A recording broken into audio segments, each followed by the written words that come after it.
Thank you so much, Chief Roberts. Hello, everyone, and welcome. My name is Justin Mulcahy, and I serve as a spokesman for the Anne Arundel County Police Department. This evening, we will discuss the state of hate in Anne Arundel County.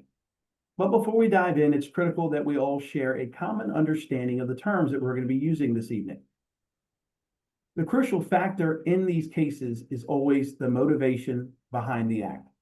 Let's clarify the difference between an incident and a crime based on official department policy. First, we have a hate bias incident.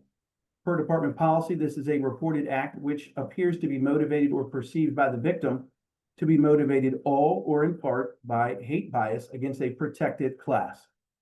The key thing to remember is that an act does not have to be a crime to be classified as a bias incident. It's about the why. Then we have a hate bias crime.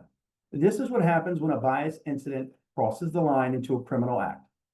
It occurs when a person violates a specific Maryland law, such as assault, vandalism, or harassment, and does so because of a person's protected class or characteristic. It is motivation plus a criminal act.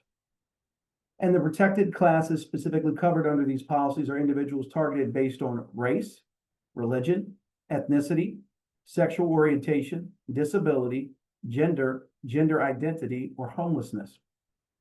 Now, to show you how our department puts policy into practice, the rest of our webinar will walk you through exactly what happens when an incident is reported. First this evening, we're going to hear from a patrol officer about the initial response, how to make a complaint, and what to expect when an officer arrives on scene. Next, you're going to hear from an investigator who will discuss the investigative process in detail and how a case is followed up on. Then you're going to hear about community engagement and the victim advocacy component. And finally, you'll hear about how these incidents are officially reported and tracked through statistics. With that said, let's go ahead and begin with the initial patrol response. At this time, I'd like to introduce Corporal Deanna Thorne, who's going to walk everyone through those initial steps. Corporal Thorne, thank you